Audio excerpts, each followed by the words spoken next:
Golden Glove was our next discovery, October of last year, I think it was. And this is what it looked like. Again, this is visible gold in quartz vein. This time it was an outcrop, not a boulder. And these are just some of the assays that we saw in those initial from those initial rock samples. And if we go to this slide, you can see a comparison with what we found at Big Vein. And again, these would be sort of the four highest grade assays, but also these were early stage grab samples from Big Vein, as these are early stage grab samples from Golden Glove.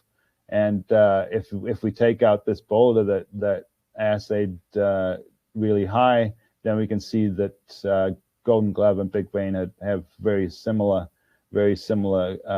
tenure of grade. And then when we get into the drilling, you can see that these would be our four highest grade intersections, and again similar type grades to what we see in the grab samples. So this is where Golden Glove is. Big Dave is down here. This is the furthest northeast occurrence of Newfoundlands along the Appleton Fault Zone, at least that we know of. They couldn't go much further without coming on to Kingsway. So Golden Glove was found right down here, and it is on the east side of the Appleton Fault Zone. So we will see if our drilling down here produces longer intercepts and high grades with longer intercepts, like we see further to the south. The rest of this map is basically an area. These are the sort of little polygons are gold in soil anomalies. The bluish lines coming down here, these are magnetic lineaments, and then we have dashed lines mostly going across in this direction, and these are EM lineaments. So basically what this is looking at is we're looking for potential intersecting structures, and there's a beauty right here, this EM lineament that's coming across basically right next to Golden Glove, and we don't really see it intersecting the Appleton Fault Zone, but it is probably in that area. So perhaps no surprise that Golden Glove is here, quite close to the intersection, or would be intersection of those two structures. So these are some of the things that we're following up on right now in the field. Our guys have been out there prospecting for the last few weeks, and bringing back lots of quartz veins, and they're off to the lab any day now. So a couple questions regarding Big Vein then, if you could just go back there, Roger. One was how many holes have been drilled? Oh, sorry, not the Big Vein, Golden Glove. Sorry, a couple more questions for Golden Glove.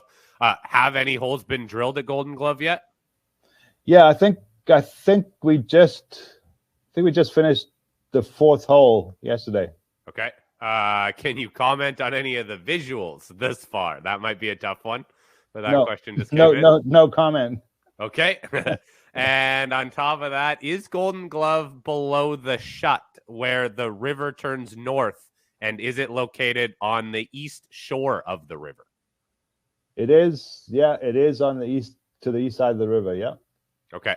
That's that question. I don't have any more information on that question, but there you go. Yeah, and just for visuals, as your listeners and audience may know, I don't believe in commenting on visuals or announcing visible gold in drill core without the assays. It's a tough game because one of the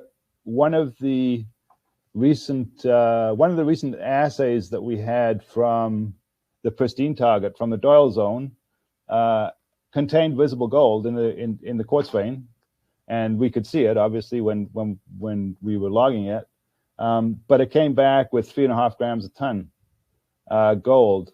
So that's why I really prefer to get the assays back before saying, this is going to be a great intersection.